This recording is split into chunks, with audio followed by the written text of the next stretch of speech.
မင်္ဂလာပါ Welcome to DYOR channel Procoin ကလက်ရှိ cryptocurrency ဈေးကွက်တွင်အထင်ရှားဆုံးဖြစ်သောအင်ချမ်းမြေအယောင်းဝယ်ကဏ္ဍကို blockchain နည်းပညာဖြင့်ပြောင်းလဲရန်ကြိုးပမ်းနေသော project တစ်ခုဖြစ်သည် Project Analysis Procoin Pro သည် Ethereum blockchain ပေါ်မှာတည်ဆောက်ထားသော Real World Asset RWA project တစ်ခုဖြစ်သည်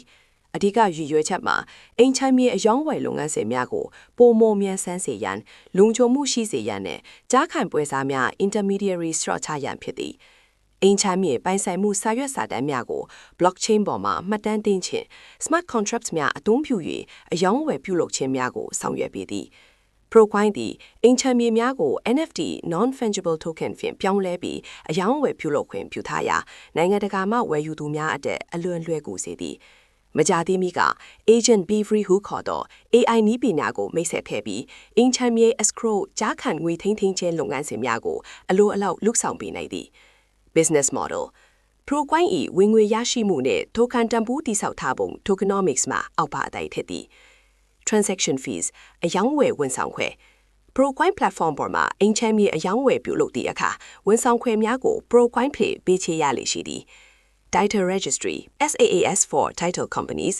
American ရှိရိုးရာ Title Company ပိုင်ဆိုင်မှုစစ်ဆေးရေး company များတို့သူတို့ software ကိုရောင်းချခြင်းဒါမှမဟုတ်အသုံးခွခောက်ခံခြင်းဖြင့်ဝင်ငွေရရှိသည် Token Utility အင်ချမ်းမြေပိုင်ဆိုင်မှုမှတ်တမ်းများကိုပြင်ဆင်ရန်ဒါမှမဟုတ်ဝင်ရောက်ကြည့်ယူရန် Procoin လိုအပ်သည် Governance Procoin ပိုင်ဆိုင်သူများသည့် platform ၏အနာဂတ်ပြောင်းလဲမှုများအတွက်မဲပေးခွင့်ရရှိနိုင်သည်အင်ချမ်းမြေတီးတန့်ကိုစိတ်ဝင်စားပါက Procoin သည်ပြိုင်ဘက်ကင်းနိပိုင်ဖြစ်သည်RWA ကဏ္ဍတစ်ခုလုံးအနေနဲ့ကြည့်ရင် Ondo ကဲ့သို့သော projects များက market cap ပိုကြီးမာသည် Procoin ၏အဓိကပြိုင်ဘက်မှာအခြား coin များသာမဟုတ်ရိုးရာအင်ချမ်းမြေအချိုးဆောင်များနဲ့ရှေ့နေများလည်းဖြစ်သည်သူတို့လုပ်ငန်းစဉ်ကို blockchain ဖြင့်အစားထိုးခြင်းဖြစ်ပြီးစိန်ခေါ်မှုများရှိနေစေသည်Propi tokenomics ကိုလေ့လာကြည့်ပါကယူရ stock share နဲ့ utility token သဘောတရားပေါင်းစပ်ထားသည်ကိုတွေ့ရပါတယ်Propi coin သည် Propi ecosystem တစ်ခုလုံးလည်းပတ်ရအထမရှိမဖြစ်လိုအပ်သောလောင်စာဖြစ်ပါတယ်။တစ် token supply token အရွေအထွက် Propi ၏ထူးခြားချက်မှာ token အရွေအထွက်အကန့်အသတ်ရှိပြီးငွေကြေးဖောင်းပွမှုမရှိစေရန်စီမံထားခြင်းဖြစ်ပါတယ်။ Total supply သည် Propi တရားသာ Bitcoin ကဲ့သို့ပင်အရွေအထွက်အသစ်ထပ်မထုတ်တော့ပါ Circulating supply သည်ခန့်မှန်းခြေ58တန်းဝန်းကျင်ကျန်ရှိသော token များသည့် ကုမ္ပဏီ၏အာရန်ငွေတိုးတက်မှုဆိုင်ရာရန်ပုံငွေနှင့်အဖွဲ့အစည်းများအတွက် lock လုပ်ထားသောအပိုင်းများဖြစ်ပါသည်။ 2. Token Utility Propi coin ကိုဘယ်နေရာတွေမှာသုံးလဲ Propi coin သည် Propi platform ပေါ်မှာအောက်ပါကိစ္စရပ်များအတွက်အဓိကအသုံးပြုသည်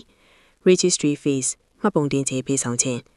အင်ချမ်းမြေပိုင်ဆိုင်မှုစာချုပ်ကို blockchain ပေါ်မှာမှတ်တမ်းတင်ရာ right data to blockchain အတွက်အခကြေးငွေကို Propi coin ချင်းပေးဆောင်ရပါတယ်။အဓိကအသုံးပြုမှုCore utility ထူပါတယ်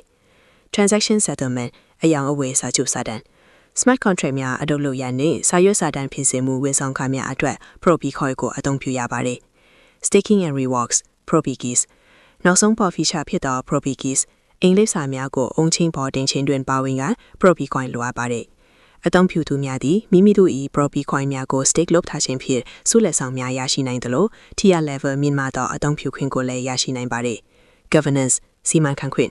Propi coin ကိုကိုင်ဆောင်ထားသူများသည့် platform ၏အနာဂတ်ပြောင်းလဲမှုများအခကြေးငွေနှုတ်ထားပြင်ဆင်မှုများအပေါ်မဲပေးခွင့်ရှိပါသည်။သို့ value accrual model Propi coin ၏တန်ဖိုးသည် network usage ပေါ်မှာတိုက်ရိုက်မှုတည်နေပါသည် Demand driver Propi platform ပေါ်မှာအင်ချမ်းမြေအယောင်းဝယ်များလာလေ blockchain ပေါ်မှာမှတ်တမ်းတင်ရလေဖြစ်ပါသည်။မှတ်တမ်းတင်တိုင်း Propi coin ကိုအသုံးပြုရသည့်အတွက် Propi ဝယ်လိုအား demand တက်လာမည်ဖြစ်ပါသည် Supply lock Propi keys ကဲ့သို့သောအစီအစဉ်များတွင်သုံးစွဲသူများက Propi coin ကို stake လုပ်ထားရသဖြင့်ဈေးကွက်ထဲမှရောင်းချမည့် coin အရွယ်အတွက် circulating supply လျောင်းနေသွားစေပါသည် supply နဲ့ပြီး demand များလင်စွတ်တက်သည့်သဘောတရားဖြစ်သည် 4. Token distribution Propi သည်2019ခုနှစ် ICO ကာလတွင် token များကိုအောက်ပါအတိုင်းခွဲပေးခဲ့သည် 35% token sale 35% network growth 15% company reserve 15% team and advisors 5. Tokenomics အားနည်းချက်နှင့်အားသာချက် fixed supply အရွေအသွက်ထပ်မတိုးသဖြင့်တန်ဖိုးကျဆင်းမှု၏အန္တရာယ်မရှိပါ real world utility တကယ့်လက်တွေ့စီးပွားရေး real estate နှင့်ချိတ်သက်ထားသဖြင့် hype တတ်မဟုတ်ပါအားနည်းချက် velocity အကယ်၍လူများက property coin ကိုဝယ်ပြီးဝန်ဆောင်ခပေးရန်ချက်ချင်းပြန်ရောင်းပါက buy and use model ဈေးနှုန်းတင်ငင်မှုမရှိပြီးဖွင့်နိုင်ပါလေထို့ကြောင့် property ကိုင်ဆောင်ထားသူများ holders ကိုအကျိုးရှိစေမည့် staking စနစ်များကိုပုံမအားဖြည့်လာခြင်းဖြစ်သည် property tokenomics သည် utility first ပုံစံဖြစ်ပါတယ်အင်ချန်မီအယောင်းဝယ်ပမာဏများလာသည့်နှင့်အမှ property coin ဤလိုအပ်ချက်မြင့်တက်လာမည့်ပုံစံဖြင့်ဒီဇိုင်းဆွဲထားပါတယ် Property adoption အခြေအနေ Property RWA Real World Asset ကဏ္ဍတွင်ရှေ့ဆောင်ဖြစ်ပြီးအောင်မြင်မှုများကိုရရှိထားပါသည်ကမ္ဘာပထမဆုံး blockchain အင်ချန်မီအယောင်းဝယ် Property 2019ခုနှစ်တွင် Ukraine နိုင်ငံ၌ Michael Arendon TechCrunch တည်ထောင်သူ၏တိုက်ခန်းမှု Ethereum blockchain ပေါ်တွင်ပထမဆုံးအောင်မြင်စွာရောင်းချပေးနိုင်ခဲ့သည်။သမိုင်းဝင်မှတ်တိုင်တစ်ခုဖြစ်တယ်။ American နိုင်ငံ California, Florida, Vermont တို့တွင်လည်း NFT နည်းပညာသုံးအင်ချန်မီအယောင်းဝယ်များကိုလက်တွေ့လုပ်ဆောင်ပေးနေပြီ။ Property Keys and Base Network Integration Coinbase ရဲ့ Base Layer 2 ကွန်ရက်ပေါ်တွင် Property Keys ကိုလွှင့်တင်ထားပြီးအသုံးပြုသူများကိုမြေပုံပေါ်ရှိနေရာလိပ်စာများ Home Addresses ကို On-chain ပေါ်တွင်မင်းလွှတ်ခွင့်ပေးသည့် Gain သဘောပါသော Adoption နည်းလမ်းဖြစ်တယ်။ရလဒ်အနည်းဖြင့်တောင်းတချီသောအင်္ဂလိပ်စာများကိုအသုံးပြုသူများက Blockchain ပေါ်တင်ထည့်ကြပြီး Community ကြီးထွားလာစေသည် Institutional Partners Coinbase Primeကမ္ဘာအကြီးဆုံး exchange တစ်ခုဖြစ်သော Coinbase နဲ့လက်တွဲထားခြင်းက Property ကိုအဖွဲ့အစည်းကြီးများ institutions ယုံကြည်လာစေသည် American ရှိရိုးရာ title company များကိုဝယ်ယူခြင်းနဲ့ပူးပေါင်းခြင်းများပြုလုပ်နေသဖြင့် crypto လောကသာမထရိုးရာအင်ချန်မီလောကထဲသို့ပါထိုးဖောက်ဝင်ရောက်နေသည်ဖြစ်တယ်အစိုးရပိုင်းဆိုင်ရာအသေးမှတ်ပြုမှု Property ကိုရောက်မှုကြောင့် American ပြည်နယ်အချို့ဥပမာ Vermont နဲ့ Arizona တွင် blockchain ပေါ်ရှိမှတ်တမ်းများကိုတရားဝင်သက်သေအဖြစ်အသေးမှတ်ပြုသောဥပဒေများပေါ်ပေါက်လာခဲ့သည်။ 2. Risk Management Property အလောတာကောင်းတော်လဲ RWA သည်ဖွံ့မျိုးစားကဏ္ဍဖြစ်သဖြင့် risk များနေစေသည်။အကယ်၍သင်သည် Property coin ကိုယင်းနှီးမြုပ်နိုင်မည်။သို့ရာ Property platform ကိုသုံးမည်ဆိုပါကယင်းနှီးမြုပ်နိုင်မှုဆိုင်ရာ risk management 1. Volatility ဈေးနှုန်းအတက်အကျအကျဉ်းချင်း Property market cap တည်ငယ်သော coin ဖြစ်တဲ့ဖြင့် Bitcoin, Ethereum တို့ထက်ဈေးအတက်အကျပိုကျန်းချင်နိုင်ပါသည်။ 2. RWA narrative ကိုစောင့်ကြည့်ပါ